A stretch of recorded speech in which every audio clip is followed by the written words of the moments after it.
Meus prezados e caros irmãos, abençoada segunda-feira, abençoada semana, na paz e na alegria do coração santíssimo de Jesus e do coração imaculado de Maria, a minha saudação fraterna para você, de paz e alegria no Senhor.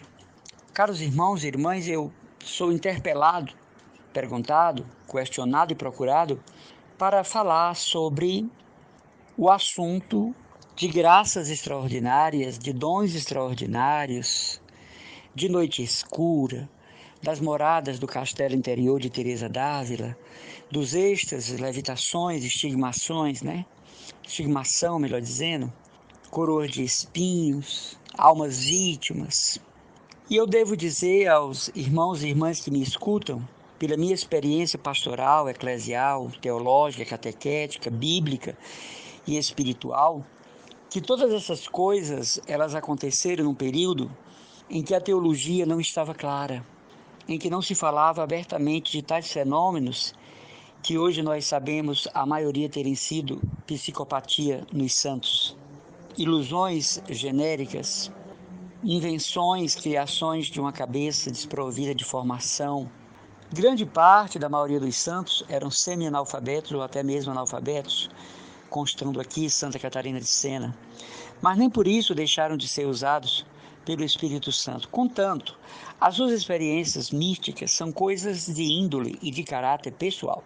Não é uma experiência universalizante, como por exemplo as moradas de Teresa de Ávila e a subida do Monte Calvário e a noite escura, a noite passiva, a noite ativa de São João da Cruz. São experiências de caráter pessoal. Teresa d'Ávila, fundadora das Carmelitas Descalças, foi uma grande mulher, não resta dúvida. Mas o que aconteceu com ela, aqueles arroubos, êxtases, levitações, aquilo é uma experiência pessoal daquela mulher. Muito embora ela seja considerada doutora da igreja, não é? Teresa de Jesus, ela se torna exemplo para nós católicos no seu amor a Deus, na sua sinceridade de propósito, no ardor com que ela quis viver o Evangelho. Existe um erro muito grande de nós querermos nos ajustar aos santos sem levar em consideração dois fatores, o caráter e o temperamento dos santos e a época em que viveram. A linguagem hoje da igreja é a mesma de sempre. Já dizia o padre Tiago Alberione, parafraseando Santo Agostinho, o Evangelho é uma novidade antiga. Mas o que aconteceu na vida dos santos tem muito a ver com a época, a teologia, a mentalidade da época, e por que não dizer a experiência do próprio santo.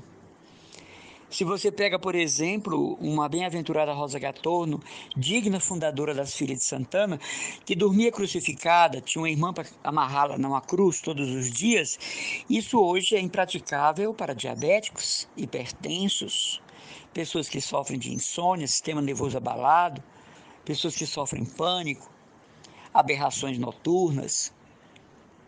E quando a bem-aventurada Rosa Gatorno, de digna e santa memória, não podia dormir na cruz, ela dormia com a cabeça no travesseiro, mas com uma corrente de ferro enorme como travesseiro. Se nós pegamos Santa Verônica de Giuliani, é impossível praticar as penitências daquela mulher sem incorrer em um pecado grave contra a vida. Mas há algo que Deus pediu a ela, ou ela imaginou que Deus tinha pedido a ela. Você já leu a biografia de Santa Gema Galgani? É uma coisa impraticável. A moça e o rapaz da América Latina, desnutridos por natureza, vão morrer em pouco tempo ou chegar à loucura. Gema Galgani recebeu uma graça para fazer aquilo. A vida de penitência de Frei Pio também recebeu uma graça para aquilo. Eu conheço um rapaz que é vocacionado de um instituto aqui, que já é aprovado pelo senhor arcebispo, fazer o quê, né? Ele colocou solução de bateria para queimar as duas mãos, se envolveu em faixa, só que a coisa se agravou, porque ele precisou ir ao médico para a cirurgia nas mãos. Ele queria provar que eram as chagas de Cristo, como o Frei Pio. O Frei Pio, ele chorava dia e noite de dores, ele se angustiava muito, e por ele não havia aquele sinal externo. Teresa d'Ávila fala que nossa alma é como um castelo e ela vai, colocando moradas nos capítulos para dizer em que grau Deus coloca as almas. Deus não coloca todas as almas, mas as almas escolhidas por Ele. Sim, Deus tem filhos escolhidos. Sim, Deus tem filhos prediletos. Nós falamos numa catequese, Deus ama a todos. Não é bem assim. Deus tem seus filhos prediletos, pelas razões que são dele. Nós não mandamos no amor de Deus. Então esses filhos escolhidos, esses filhos prediletos, ele pode até dar a eles a coparticipação no sofrimento de Jesus, mas isso não é para todos, irmãos. São João da Cruz conta os extras, os arroubos que a sua alma era levada. São João da Cruz é chamado doutor angélico. Nós não podemos seguir aquelas etapas da noite passiva, da noite ativa, né? Da purificação das almas, da unificação, da vida de total união com Deus. Aquilo é para poucos. Então você compra lá nas Paulinas, não sei por onde, as obras completas de São João da Cruz e de Teresa d'Ávila, e você quer viver aquilo. Nem as suas filhas, nem os seus filhos vivem. Eu conheço monjas do Carmelo que nunca leram um livro de Santa Teresa, a não ser o Caminho de Perfeição, porque o noviciado exigiu. Há uma coleção do Carmelo chamada A Carmelita Perfeita. Eu tenho essa coleção. São inúmeros livros. Eu conheço monjas que nunca leu um só, devido à dificuldade do texto, à complicação das expressões ali colocadas. Eu possuo em minha casa os escritos, as notas pessoais, a circular, da irmã Inês do Sagrado Coração, do Carmelo de Petrópolis. E nos escritos pessoais da irmã Inês, uma santa carmelita, é difícil alguém entender o que ela quer dizer, porque ela era uma mulher erudita, era uma mulher muito inteligente, teria sido, sem dúvida nenhuma, uma grande, como se diz assim, cultora aqui fora, seria uma grande, digamos assim, estudiosa, uma erudita, se não tivesse sido carmelita descalça. Mas os escritos da irmã Inês do Sagrado Coração, a flor de Petrópolis, o anjo do Carmelo de Petrópolis, não dá para entender muito se você já não tem, não é, o manejo do português e do significado da estrutura. Ela explicando, por exemplo, o capítulo 6 do caminho, do livro das moradas de Teresa d'Ávila, desculpe, você vai ficar impressionado. Como aquela moça chegou à essência do que Teresa d'Ávila queria dizer. Então essas graças fenomenais, a gente não vai atrás disso. Nós não vamos atrás disso. Porque se já é difícil seguir o Evangelho, você sabe que é difícil, imagine se você vai atrás de graças místicas. Você deseja levitar na hora da missa, no domingo de preferência, na igreja mais lotada. Ah, eu vou para a igreja da glória, porque no domingo é lotado, e lá eu vou ter uma transverberação na frente de todo mundo. Ah, não, por favor. Seguir Jesus já não é fácil. Ser amante do silêncio, da contemplação, o testemunho de Cristo na situação da sociedade já é difícil. Carregar a nossa cruz não é fácil. Estabelecer em nós os vínculos do Evangelho é tarefa difícil. Você imagina se você vai atrás de estigmas, de coroação de espinho, de noivado místico. Sim, nós sabemos do amor esponsal e eu sou um dos pregadores deste amor esponsal nas comunidades, nas congregações religiosas, mas com os pezinhos bem no chão da realidade. Eu não sei se você conhece o Carmelo de Fortaleza. As irmãs são mulheres completamente naturais. Você não vai encontrar uma carmelita de Fortaleza falando bobagem na grade. Você vai encontrar mulheres esclarecidas e esclarecendo pessoas, dando testemunho da sua vida claustral. Eu não sei se você conhece as concepcionistas, mas nos dias que elas podem vir na grade, como Natal e Páscoa, Santa Beatriz ou uma festa extra, as irmãs concepcionistas também são mulheres de conversa muito clara. E assim as clarissas. Agora, as comunidades carismáticas, e aqui eu me coloco porque sou fundador de uma delas, precisam de uma formação teologal, mística, muito séria. Porque o que tem de leigos dizendo que receberam unções, revelações, visões, toques, o que tem de leigos e leigas dizendo que vira a Sagrada Face na comunhão, que jorrou sangue do cálice, e isso tudo, 90% são alucinações, neurastenias, algumas vezes psicose. Primeiro que quem viu essas coisas vai procurar em primeiro lugar o sacerdote. E se o sacerdote vê que é algo muito complicado, manda ao senhor arcebispo. E não sai contando em palestras, dando testemunho que o sangue de Cristo jorrou da sua boca, feito a beata Maria de Araújo do Juazeiro. Quem passa por um fenômeno desse, a primeira coisa é procurar um diretor espiritual para se aconselhar. Os santos duvidavam dessas coisas. Só depois, quando os diretores espirituais assinavam embaixo, é que eles ficavam em paz. Procura o senhor arcebispo para contar que Jesus crucificado se desprendeu da cruz e veio para você. Porque, caso contrário, isso é alucinação, neurose, esquizofrenia. Porque Jesus não está no pobre, Jesus é o pobre, como dizem os nossos irmãos da Toca de Assis. Muito embora a gente escolha dias e datas para ajudar os pobres, como Natal e Páscoa, Sexta-feira Santa. A Toca de Assis está o ano inteiro servindo aos pobres. Então, quando você pegar o escrito de um santo que recebeu a coroa de espinhos, o espinho na testa de Santa Rita de Cássia, são fenômenos isolados. E a maioria dos santos não queriam isso. É tanto que Santa Rita, quando houve o jubileu do Papa, ela pediu a Jesus para tirar aquela chaga e ela foi com as irmãs. Se Santa Rita recebeu ou não o espinho na testa, se foi uma psiconeurose, se foi um ataque de esquizofrenia da santa, isso cabe ao magistério da igreja dizer. Mas você não aguentaria um alfinete na sua testa, sobretudo se você for diabético. Imagine um espinho da coroa de Jesus. Amados irmãos, fenômenos místicos é para almas orgulhosas. Porque os santos eram pessoas altamente humildes, despojados. Citei aqui Teresa d'Ávila. Como eu disse, não deixa de ser uma grande mulher, mas Teresa d'Ávila não queria aqueles fenômenos. No final da vida dela, ela chega a dizer isso, né? Que não queria ter passado por tudo que passou, porque ela sofreu muito. Perseguição, quase parou na fogueira.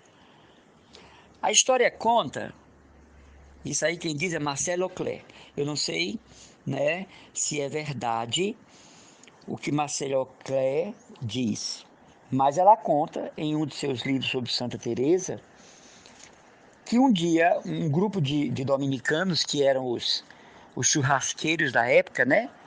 Eram os que mandavam as pessoas para a fogueira, eram eles que faziam o churrasco humano, e com toda a alegria que eles podiam, quando eles podiam condenar alguém. E eles foram em uma entrevista com a Teresa d'Ávila, a Teresa de Jesus. E quando a Teresa de Jesus, também o padre René Voyan, que é o prior, foi o prior dos irmãozinhos de Carlos de Foucault, conta isso também em um de seus livros, né? O padre René Voyan. Então eles entraram na clausura, e quando Teresa d'Ávila soube que estava sendo procurada pelos os churrasqueiros do Vaticano, tinha uma noviça no balançador. Então ela mandou a noviça sair imediatamente e ela se pôs a balançar-se. E quando os inquisidores chegaram, que viram a grande madre Teresa de Almada, Teresa de Ávila, se balançando, feito noviça, feito postulante, um dos inquisidores olhou para os outros e disse: isso é uma louca. Da onde que uma santa, uma mística, uma mulher que está experimentando fenômenos místicos, estaria se balançando desse jeito? E ela escapou porque deu uma de louca. Me desculpe aí as carmelitas, isso não é verdade, mas eu reli isso no livro de René Voyan e em Marcel Auclair. Então, Teresa de Jesus e São João da Cruz passaram por provações. Conta a história que São João da Cruz, numa noite de Natal, saiu bailando com a imagem do menino Jesus no claustro da casa dos padres carmelitas, e eles acharam que ele estava louco. Mas ele não saiu bailando para se mostrar inflamado de amor, ele era um santo, né? Cheio do amor esponsal, cheio das núpcias com o Cordeiro. E assim Catarina de Sena, e assim Rosa de Lima, e assim Rita de Cássia, Rosa Gatorno, Mas essas graças místicas, elas não devem nos preocupar. Então, se eu vou para a missa com um crucifixo na mão, de véu, as mulheres, né, os homens de mão postas, camisa branca, calça marrom, aqueles típicos, né? E tentando pousar como piedosa, aquilo é ridículo. Ridículo, não é? Aquilo é uma violência à eclesialidade da igreja em Fortaleza. Você não precisa demonstrar aquela piedade, se ajoelhar como muçulmana, com a cabeça no chão, na hora da ação de graça. Aquilo é ridículo, porque há alguns meses você estava na prevaricação de Fortaleza.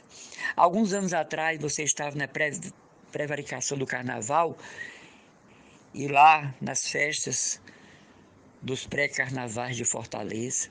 E agora você pousa de santa nas paróquias, de santo, de anjo, porque o Instituto Tal lhe ensina a fazer isso. Querida irmã, querido irmão, isso é ridículo. Se comporte como um ser humano normal, católico normal, cristão normal. Não imite ninguém da Idade Média, porque a Idade Média carrega um fardo imenso na história de pecados e hipocrisias debaixo da piedade mais angélica. O que salvou a Idade Média foi Santo Inácio de Loyola, São Francisco Xavier, São Francisco de Borja, São João da Cruz, Teresa de Jesus. Não é verdade? Foi o que salvou a Idade Média, porque o conceito é o pior possível. Eu que sou teólogo e estudioso da história da igreja. Seja uma pessoa normal na missa, uma pessoa normal no grupo, uma pessoa normal na adoração do Santíssimo. Tem gente que, mesmo na renovação carismática, que é uma coisa normal, o repouso no Espírito, e bastante respeitado na renovação carismática, tem gente que repousa no Espírito de uma forma escandalosa, né? Orando em língua sem saber o que estão dizendo. Por quê? Porque quem ora em língua tem que ter um intérprete. E a renovação carismática é um movimento muito sério. A renovação carismática é um movimento muito sério. Ser santo é viver o evangelho em plenitude. Ser santo é viver a fé, a esperança e a caridade em grau heróico. Ser santo é ser praticante do bem. Ontem eu estava pregando para um grupo das mais diversas religiões. Ontem eu estava pregando para pelo menos 50 religiões. Estou dizendo o cálculo por conta das pessoas que se apresentaram dizendo de onde eram provenientes. E eu falei sobre a santidade da Igreja Católica. Eu não fui interrompido uma única vez, a não ser por 2 perguntas. E eram perguntas apenas querendo esclarecimento. E aquelas pessoas de mais de 50 religiões, respeitando o que eu estava dizendo sobre a Igreja Católica. Eu não vi em nenhuma delas fanatismo, obsessão, entendeu? Eu não notei em nenhuma delas, pelo menos na hora do lanche, dos intervalos, vieram muitos a mim. Ganhei vários livros, né, das religiões para que eu lesse. Não eram evangélicos, não, gente. Eram de todas, taoísmo, hinduísmo, budismo, espiritismo. Um grande índice de religiões estavam presentes ontem. E eu falava sobre a Igreja Católica. Eu fui chamado para isso. Poderia ter sido um padre? Eu acharia até melhor que tivesse sido. Poderia ter sido um dos maiores teólogos da arquidiocese? Eu acharia até bom que tivesse sido. Mas foi a mim que chamaram. Então, como servidor da igreja, eu fui. E eu não vi fanatismo em ninguém. Tinha umas moças lá, de uma religião indiana, vestidas de sari, ou sari, como queiram. Muito respeitosas. A gente só vê extravagância nessas novas comunidades. Eu já contei aqui que outro dia eu vi umas 3, 4 irmãs entrarem numa dessas livrarias católicas, de véu, hábito, escapulário e coroadas de espinho. 3 religiosas, ou pseudo-religiosas, porque agora toda mocinha se sente religiosa sem ser, né? E eu fiquei pensando, será que Dom José Antônio sabe dessa comunidade? E irmãs coroadas de espinhos em pleno centro, desculpa a expressão, palhaças do reino, porque uma mulher daquela não aguentaria ser coroada de espinho nem por 5 minutos. Uma coroazinha de espinho de plástico dá para usar, não dá? Agora, para chamar a atenção, para dizer que são esposas, que são vítimas expiadoras, me poupe, me economizo bem muito. Se fossem a qualquer paróquia, eu tenho certeza que os padres chamariam para uma conversa. Outro dia eu fui numa missa e o padre se recusou dar a comunhão para uma moça que estava de joelhos. E eu quero dizer a você, o sacerdote está certo. O sacerdote está certo. Por quê? Porque não é comum na igreja de Fortaleza receber a comunhão de joelhos. Isso é um ato de piedade particular, feito dentro de uma comunidade onde pode comungar de joelho, feito dentro de um instituto onde é comum, mas numa paróquia para chamar a atenção, para dizer que é a nova Santa Genoveva, que é uma das videntes de Medjugorje, não. Agora eu faço como jovem, me poupo bem muito. Então o padre não deu a comunhão. E ela se levantou e saiu amaldiçoando o sacerdote. Olha a formação que ela recebe lá. Ela saiu amaldiçoando o sacerdote, pegou a cruz dela, de mão e chamou o sacerdote de ministro de Lúcifer. Olha a formação que ela está recebendo. Qual era a atitude dela? Ficar de pé e comungar. Você não concorda? Não, nem isso. Só comungo se for de joelho. Fanatismo. Fanatismo e fanatismo. E a prova era tanto que essa moça queria aparecer que ela saiu amaldiçoando o sacerdote, que na sua prudência, que na sua seriedade, que na sua justeza de caráter, não deu ouvidos. Continuou dando a comunhão. Mas aquela palhaça, ela vai para o circo dela.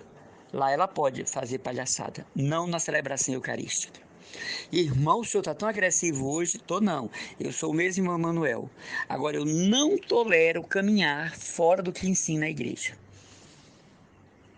Eu não suporto um católico hoje caminhar, e sobretudo se diz religioso, religiosa, fora das normas de orientação do Papa Francisco, do nosso arcebispo Dom José Antônio, ou até mesmo do pároco da paróquia, entende, gente? Porque a coisa começa por aí. Então, não queira graças místicas, prefira perdoar alguém. Não queira coroa de espinhos, prefira passar a noite com algum enfermo em um hospital público do nosso estado ou da nossa capital. Não queira se bater com correntes até causar uma grande hemorragia pulmonar. Queira visitar os encarcerados e as encarceradas. Você já foi no presídio feminino? Você já foi no presídio masculino? Então você não pode falar de evangelização.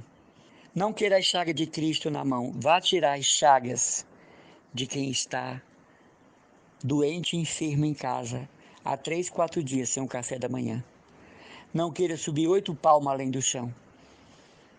Queira estar no nível dos pobres. Dom Helder dizia isso, né? Eu quero estar no nível dos pobres. Se eles estão de pé, eu estou de pé. Se eles estão ajoelhados, estou ajoelhado. Se eles estão de cócoras, eu também estou de cócoras. E eu ouvi muita gente falando contra a beatificação de Dom Helder, dizendo que a igreja vai beatificar um comunista. Eu queria ver se você tinha coragem de dizer isso na CNBB.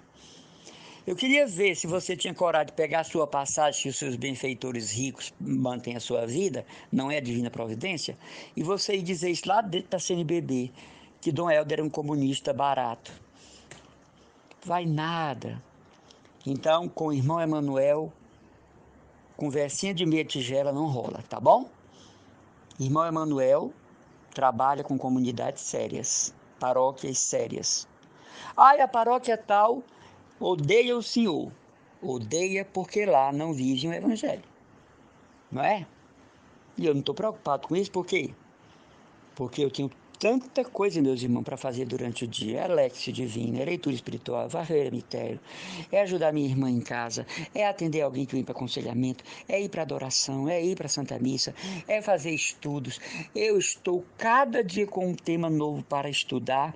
Graças a Deus eu fiz aquele curso de leitura dinâmica e um livro desses grossos. Não dá para ler, aliás, eu quero até fazer um apelo. Eu fui essa semana nessas livrarias católicas, que eu não quero dizer o nome, porque até minha vida está em risco se eu fizer isso.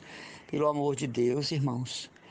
Atenção, editoras católicas de Fortaleza. Um cristão católico não pode comprar um livro para a sua formação, porque todos são acima de R$ 100. Eu encontrei o escapulário do Carmo por R$ 25, irmãos, o que é isso? O que é isso? Vocês dizem que são difusores do evangelho. Um cristão não pode comprar. E pode os cristãos poderosos, né? Os cristãos da classe média alta. Então, hoje eu queria deixar aqui essa orientação.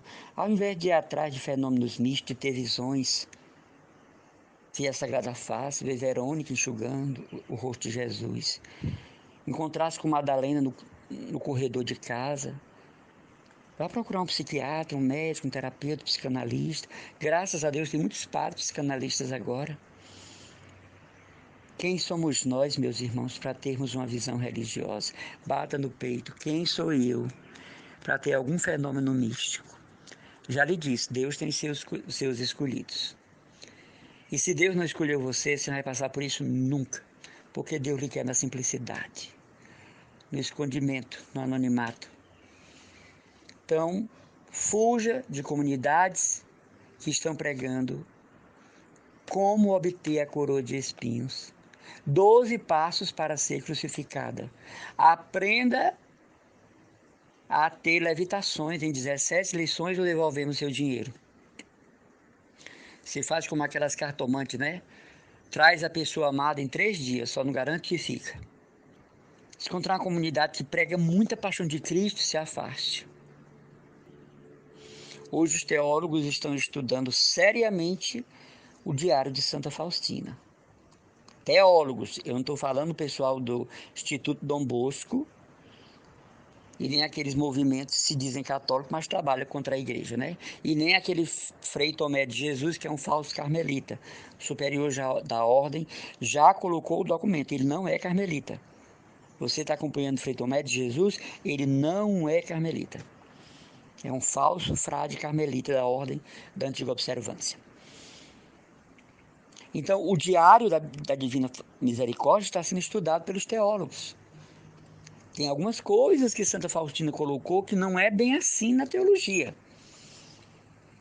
Há uma parte lá que Jesus diz que, por amor a Faustina, criaria mais 50 mundos. Tem uma parte lá que Jesus diz que já não vive sem o amor de Faustina. Não, não é assim, né, gente? Isso aí ficou por conta da piedade da santa, que inegavelmente foi uma grande mulher. Santa Faustina Kowalska, eu a amo. Eu digo nas minhas pregações que ela é a Santa Teresinha da Polônia. Mas os teólogos estão estudando. Eu acompanhei aqui um site que os teólogos estão estudando o diário. Não para desaprová-lo, porque quando a igreja canoniza um santo, aprova seus escritos, mas apenas para ratificar, reiterar, explicar algumas coisas que a santa diz, como por exemplo, ela diz que teve uma visão que entrava em um lugar e todos os anjos se inclinavam para ela.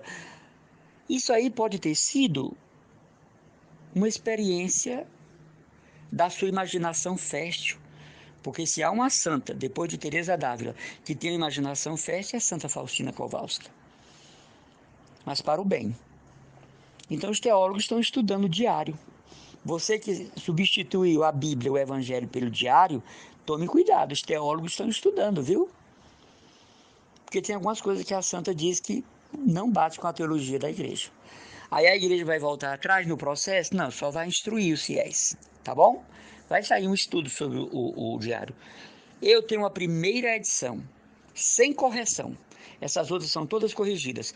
Eu tenho a primeira edição dos Padres Marianos, sem correção. E amo ler, estudo, gosto demais, sobretudo quando eu estou fazendo minhas meditações extras. Um abraço, as orações do irmão Emanuel Maria, falei demais hoje. Eu tinha um diretor espiritual, que já está no céu. Se ele não estiver no céu, eu vou desistir dessa caminhada e vou para o bloco da Ivete, que é a melhor coisa que eu faço.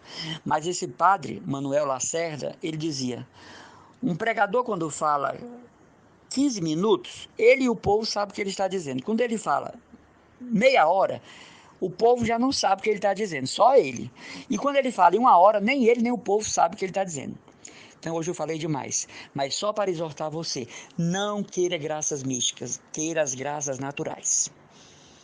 Essas coisas aí só levam à soberba, né? Eu disse a vocês que eu andei muito num instituto desses aí, Dom José já aprovou, bendito seja Deus, que cresçam, E a irmãzinha dela estática adorando o Santíssimo, não mexia nem a pálpebra. E hoje essa irmã está com fotos sensuais na internet, claro que saiu do instituto. Fotos sensuais na internet, convidando rapazes para se encontrar com ela.